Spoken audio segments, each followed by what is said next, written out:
Are you a manager who is eager to change the trajectory of your career? I have spent the last 23 years as a Fortune 50 leader learning from other industry leaders how to break free from limiting beliefs and habits. On the Might in Motion podcast, we focus on the 4 M's: motivation, momentum, mindfulness, and might. We bring you leaders from Fortune companies, doctors, and entrepreneurs. Their stories of living their own might in motion will inspire you to create your own action plan and achieve your goals. Welcome to Might in Motion. Today's episode of Might in Motion is brought to you by Pantheon FM, Fortunes Magnified. Pantheon FM is changing the world through entrepreneurship. In this community, you will find everything you need to create, amplify, and monetize your world-changing business. Join us at pantheon.community/register/LAUA. Today, I am thrilled to welcome Kevin Marius. He's an author and a speaker. Kevin's journey is a testament to the power of unwavering determination.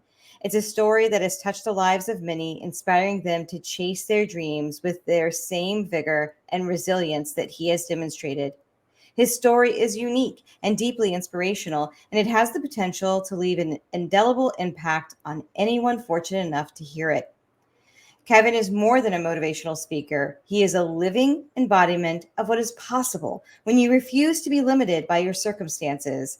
His message will not only inspire you, but also empower you to overcome any obstacles that stand between you and your goals. Get ready to be moved, motivated, and transformed as Kevin shares his remarkable journey and the life-changing lessons he has learned along the way. Kevin, what an intro. I am thrilled to have you on Might in Motion.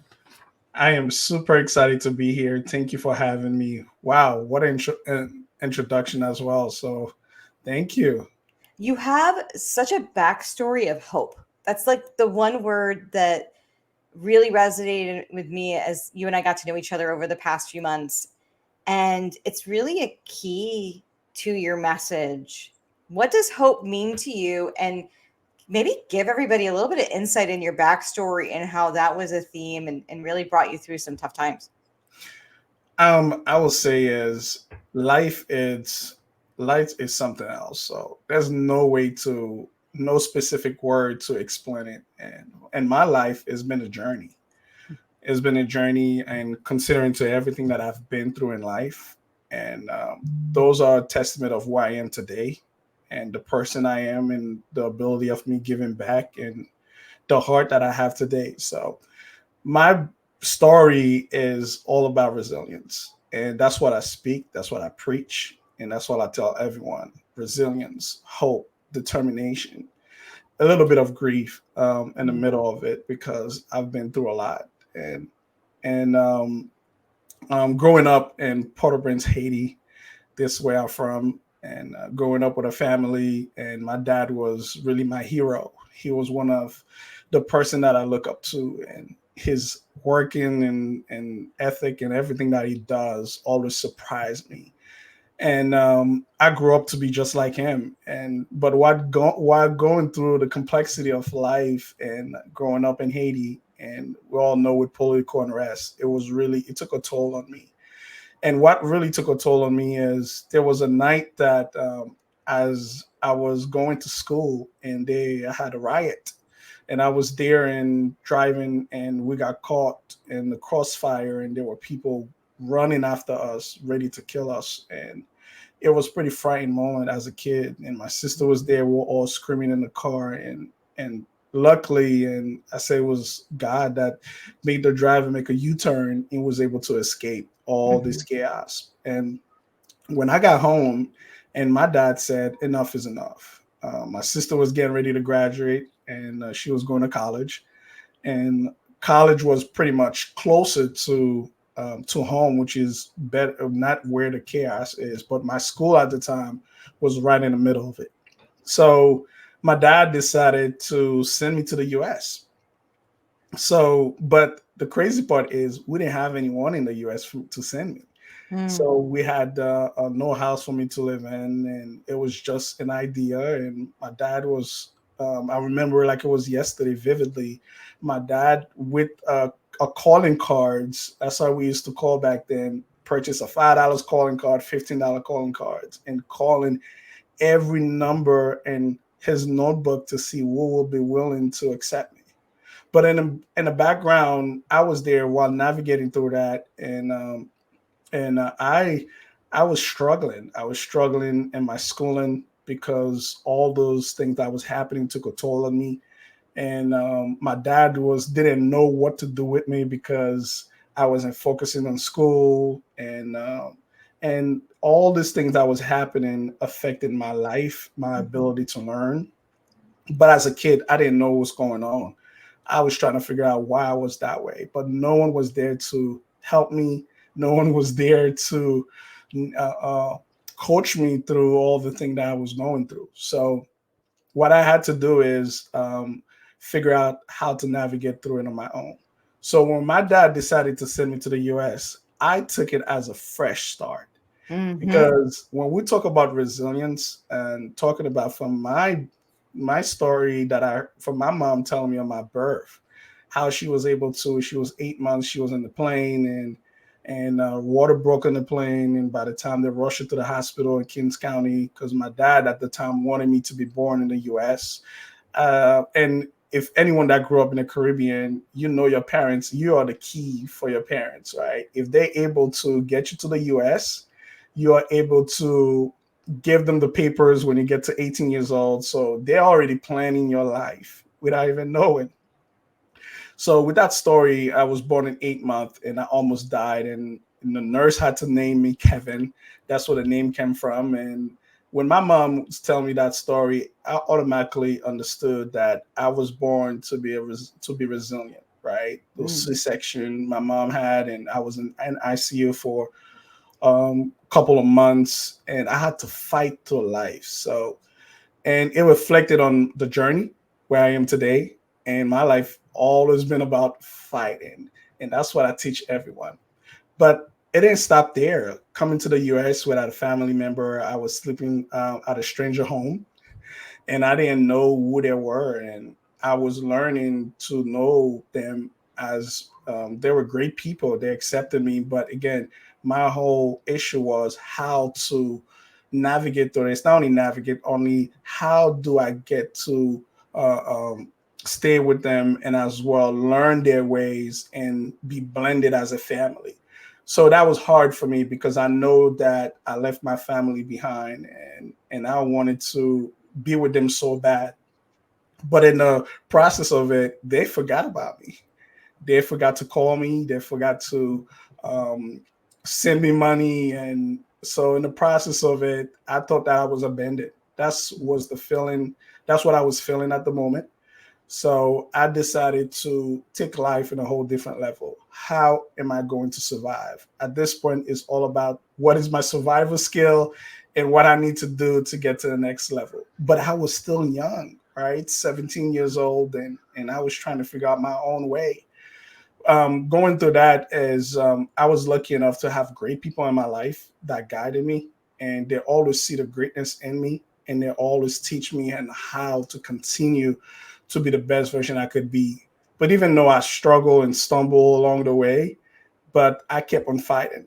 And one of the turning point of my life was in 2010 when the earthquake happened in Haiti, and the island got struck with a 7.0 magnitude earthquake, and I lost my dad during the earthquake, and my mom was homeless. My sister was severely injured, and this is the time I know I was so mad and angry at them because they did not call me.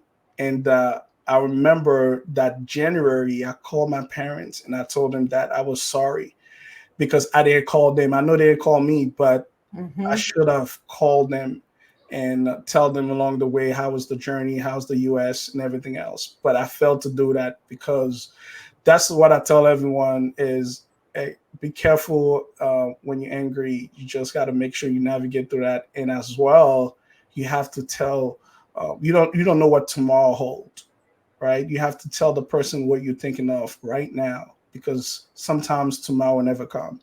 And at Mhm. that point is after I spoke with my dad, especially in January, And January 12th, he was gone from the earthquake. I never had the time to tell him how I thought about him and how he was a hero of my life.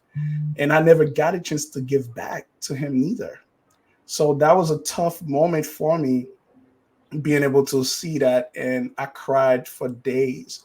But again, that couldn't bring it back neither. So Mm-hmm. I wasn't able to tell him how much I love him and how much I admire him. So while going through that, and I got kicked out where I used to live, and I ended up sleeping in the basement. And while I was in the basement, and I was sleeping in a piece of cardboard, and I don't know what I was feeling at that time.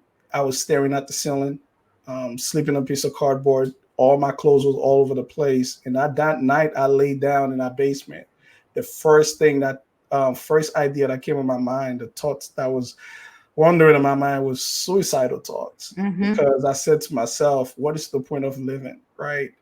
And what am I adding to this planet, to this universe for me to still be here? And I slept through it. And funny story, that night, I don't know if it was a response from God telling me, "What are you talking about?" Because I slept that night, and there was a roach that was crawling right on my head in the middle of the night, and I got up, and I turned off the light and looking for the roach to kill that roach. And that's when I sat down and I said, "You know what? I have to get out of my situation. There's no one else to blame. I cannot blame my parents. I cannot blame my environment. I have to take a responsibility for my life. This is me. All my parents owed me was for me to be on this earth. So I have to make sure and get up and do what I need to do." Then I went to the 99-cent store, and I purchased sticky notes, and I started writing word of affirmation.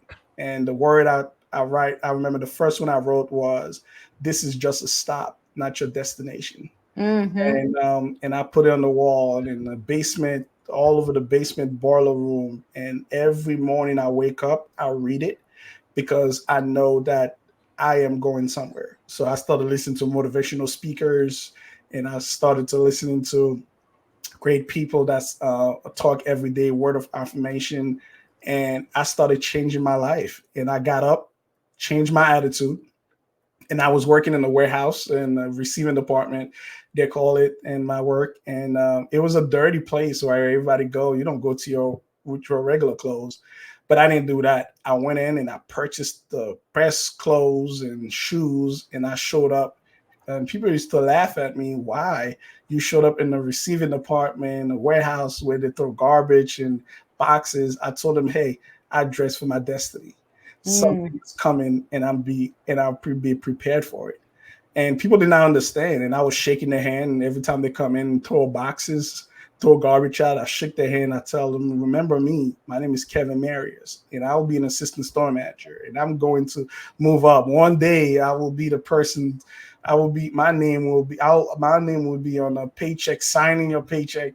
Those are the words I used to tell everyone as they come in, and they didn't Love it. understand. But throughout the years, and they reached out to me and they told me, "I thought you were joking." I said, "No, I Mm-hmm. wasn't. I was telling you the word is very important. Those are the weapon that when you use it, you got to be careful how you use it. And you could talk in your life, and Mm-hmm. you could definitely of the word that you're saying are important, and you have to tell yourself, right? Because the first motivator is you. So you have to be able to talk to yourself and motivate you to be the best version you could be. And as I was talking and doing all that, I was still in the basement until I met my wife, and then we got married. When we got married, I finally got my first promotion. I became a salary leader, and I was able to afford my first apartment. It was a two-bedroom apartment, and when we purchased our first bed, I just laid down, and it was a relief knowing that I wasn't sleeping in that basement. And from there, I got promoted and promoted and promoted. I got 8 promotions, and I purchased my first home. And when I purchased my first home, we walked into the house, and I was there. My wife went to do something, and I was inside her house, and I just looking around and said, "Wow, look at the homeless, almost homeless Kevin that was sleeping on a piece of cardboard. And that night, I knew that I wanted to commit suicide. But now look where I am. I just purchased my first home, and it was I didn't know how to describe it, right? And that's when I decided to relay the message to the rest of the world Mm-hmm. that wherever you are, it's just a stop, not your destination. You got to keep moving forward. You got to keep pushing, and life will always test you. It didn't stop there. We're not with my wife. We end up facing infertility journey, and Mm-hmm. during that infertility journey, and there was another challenge in my life, and I knew I got there to that moment when the doctor told us, and my wife was there sitting next. We were both together when the doctor announced that, and when I heard that word, and I was heading to the panic mode, and my wife, I could see her eyes, and I said to Yeah. myself, remember, you've been there. It's not the same situation, but remember, you navigate through complexity of life. You understand obstacles, just so you know this is a part of your next story. So I embraced it. And that's what get me to navigate through obstacles in life, because I know when I get out of it, this will be another story to motivate the rest of the world. So we went through an infertility journey. My wife went through multiple surgery, and finally in 2021, we welcomed our first baby girl. And and we were asking ourselves, "Oh my God, doctor said it was impossible, but we just welcomed our first baby girl." But again, everyone will say it in their mind is, "Okay, it's the first one; it might be luck." The next year again, we welcome our baby girl, another baby girl. And I looked at my wife. I said, "Oh my God, blessing on blessing." And the Yes. doctor told us, "Hey, take a break, wait." Oh, we didn't listen still. And in April, we just welcome our baby boy. Oh. Um, and that's three baby. And then we spent 4 years crying, and the pain Mm-hmm. and coming from work is seeing my wife crying, and then it's not even the crying. The most important thing is it's something that you're not able to give her, right? Something you're not Mm-hmm. able to do. Only God could do it. You can't do it yourself, and you have to wait. And the waiting process is the most terrible thing. When you're waiting for so long, it take a toll on you. Yeah. But the most important thing is it's strengthen us together, and we understand that going forward, every single pain will not. We know how to navigate through it, and we know how to motivate other couples to go through it. But at the same time, we understand that hope is.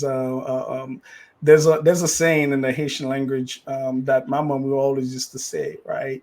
It was to say early in the morning when it's too dark, that's when you know the sunlight will come. So Mm. do not worry about when darkness is when in the moment of darkness, just so you know, some point of time the light will come. Yep. And that's what we learned through this experience, and that's what we learned through that. But again, it's not only about what you learn, it's about how do you apply it and change somebody else's life. So we didn't leave it there.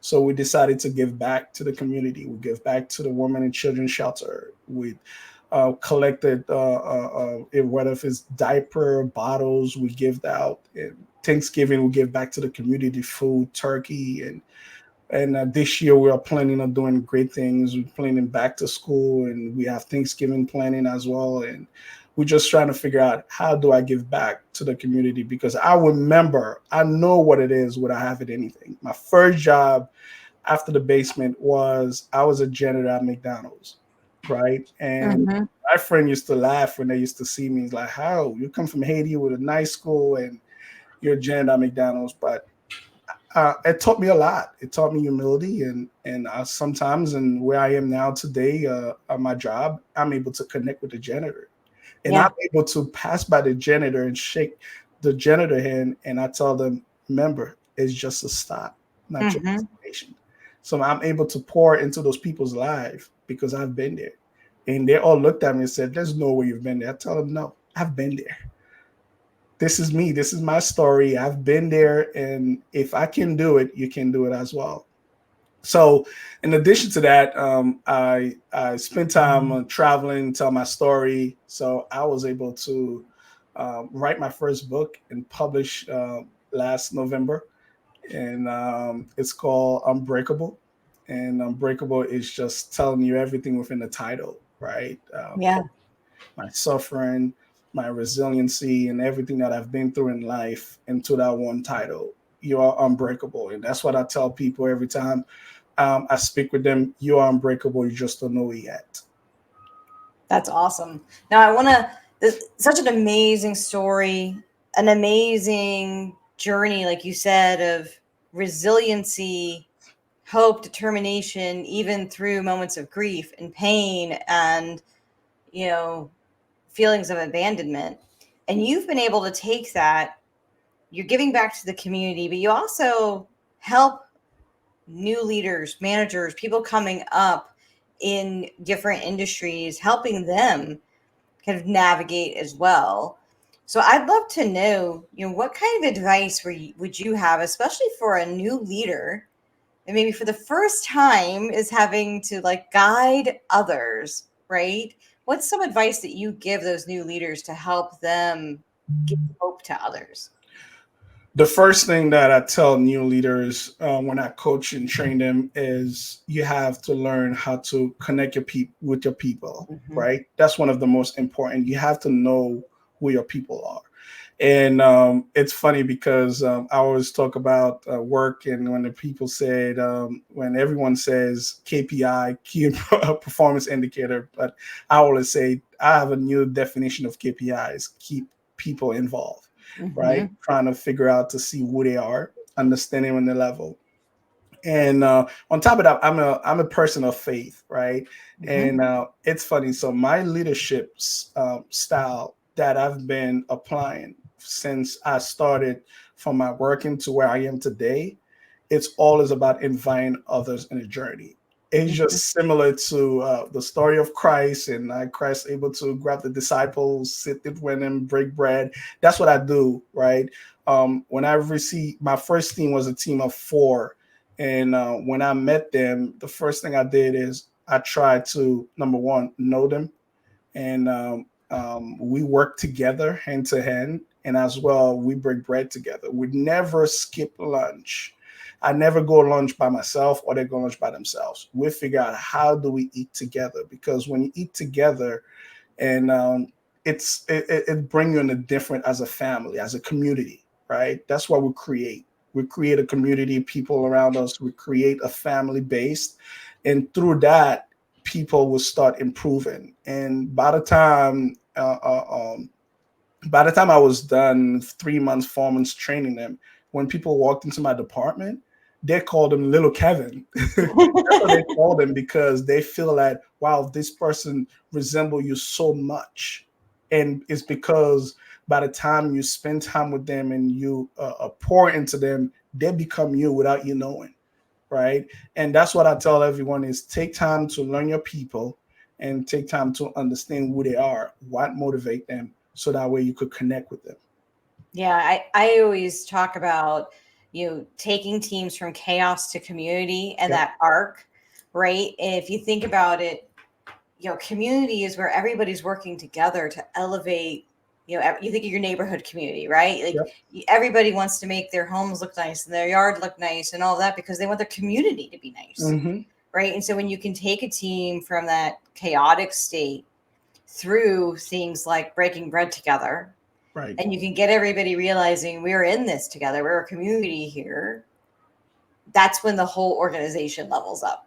Yep, I definitely agree with you. In that community, everyone got to work together, right? You That's have to right. have the person that do the lawn. Everybody know who they are, right? We employ that person that do the lawn. We know this is what they're good at, right? You will find a person that do the roof. So we all work together as a Yep. community and help one another. And I totally agree with you with that one. Community is the number one thing that I say. Yeah. You have to create that community. You have to know your people in order for you to pour into their lives.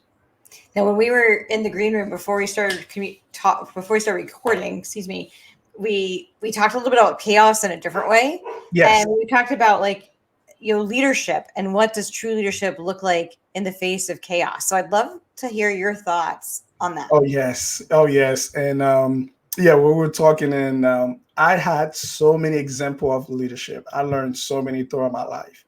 When I first started, it was about connecting with your people. Second, it was invite them in a journey, understand who they are, teach them, and my fourth thing was ensuring that your people is knowledgeable. Do not Hmm. hold anything back, because I faced leadership where people were afraid to teach me because they were afraid that I would take the job. But me, Mm. when I walked into the department, I'm not worrying about that. I'm already planning what is the next department that I need to be in. But in order for me to do that, I need to position you in order for you to be successful. So I want you to learn everything that I know, right? And this spirit of life, I'm working logistics, and I was telling you before we started, is I learned a totally different meaning of leadership. And what I learned is being able to walking into chaos and Hmm. hold it together, and being able to walk in and when everything seems right, but you have to be that person that's staying tall, figuring out to see how do I put the pieces together, Hmm. because one, you have to stand up and figure out what's broken and put everything together. And that's what I learned. And it could be overwhelming, and you and because we're still human at the end of the day, so we have to figure out what will bring us to that level. So that's what I learned at a point of life now, is being a leader, how courageous it is to just step into chaos and still trying to figure out how to hold it together, knowing that you don't have it yet, but you have the ability to find a solution to get it together. So that's what I learned in this season. I'll call it the season that I am now. Yeah, we both have a background of supply chain and transportation, and yes, chaos happens, right? Yep. It is, right? And you know, when we when you blend in the community aspect with holding it together in that chaos, if you've got the community built, Yep. guess what? You're not standing alone. You're Correct. not the only one there. You can link arms and be stronger and move forward and actually create those creative solutions because you've built those relationships. You've built the Yep. foundation, Yep. right? Like that. I think that's awesome. Yes, I agree with you. That goes a long way, and knowing that the relationships and building around, because when everything goes down, you have to figure out who's going to Yeah. stand up, right? Because you're not going to be just you, but there's those key players that they will stand up with you through chaos. So, Yeah. Now, I know we're getting close to time, so I'm mhm. going to ask you maybe a little different question. I would love to know what you would tell yourself that's 5 years in the future. So if you can like tell him anything right now, what would it be? I will say, don't be afraid to grow. Mm, I would tell myself, don't be afraid to grow, because where you're at now is not even comparing to where we could be. So do not be afraid, and do not procrastinate. The world is waiting for what you have to say. So hmm. find a way to craft your message and find the niche that you need to communicate to, and start doing it now. Do not wait for tomorrow. I think you have a amazing quote. You said tomorrow yesterday, right? Wasn't it? Hmm. Yes. So that Yeah, quote is so. That's what I would say to myself is plan, but do not over plan, because sometimes when we over plan, we never start. that's right. So I would tell myself is go ahead and do it, and as long as your heart is in the right place, go out there and make a difference in people's lives. So I love that's it. what I would tell myself. I love it. I think that's great advice for anyone. Um, so what I'd love to do, oop, hold on, let me make sure. There we go. I Mhm. will have your website up here on the screen. So kevinmarius.com. That's KevinMarius.com. Is that the best place for people to reach out to you if they're like, wow, I love his message. I want him to come and speak to my group, or I want to learn more about his book. Is that the best place to go? Yes, they could reach out to a website, and I would say LinkedIn is really, really great as well. I'll leverage LinkedIn message. That's where I know majority of speakers. I have conversation with great people there. So LinkedIn is as well a point of communication. That is awesome. Now, I like to write my notes, so I got my handy pen. So it's like my own chat GPT is in my pen right here. Here's some of the things that I wrote down from our conversation that are the nuggets I'm taking away, and I hope the audience takes away even more. The first is that life is a journey. It's a journey of resiliency, hope, determination, and sometimes grief. And Yep. it's what you do with that and through that process is where you can really take yourself into great things. And you mentioned that you need to be careful when you're angry. You got to tell people really how you feel and that you love them and that you care about them in the moment, because you never know what the next moment's going to bring. That this is just a stop, not a destination, and that's something that you continue to told yourself when you're at the bottom, sleeping in a basement on a piece of cardboard, and that you've taken that with you throughout your entire journey. I love the conversation about leadership, right? And that when you're a new manager, it's about connecting with your people. That KPI is keeping people involved, Yes. inviting people on the journey with you, breaking bread together, creating that sense of community with your team. Because then when you're in the chaos, which we all end up Mm-hmm. sometimes, you're going to have people there so that you can walk into the chaos together, and you're able to put the pieces back together and come up with creative solutions, even in times where it may not seem like it's there. Um, you talked a lot about how words are important, and you have to be able to tell yourself that you can be the best version you can be. I love that on all levels. We talk about that a lot on this podcast, right? Your words have power. It's biblical, right? Yes. Your words have Yep. power. So you want to speak positive words not only to yourself, but also to others. And then finally, I loved your advice for yourself 5 years in the future. So don't be afraid. Don't procrastinate. The world needs your message now. Yes. Yep. The world needs your message, and everyone was listening. Don't be afraid. Don't tell yourself how my story is not that great or somebody else's story is better than my story. But there will always be someone willing to listen to your message, because someone is out there waiting for Yes, that message because they're going through some stuff in life. So that is don't be afraid. Tell your 100%. story. I love it. I love it, Kevin. I really appreciate your time today. Thank you so much for being on the podcast. Thank you. Thank you for having me. Thank you for tuning into Might in Motion. If you learned something about motivation, momentum, mindfulness, or might, please like, comment, and share. Thank you.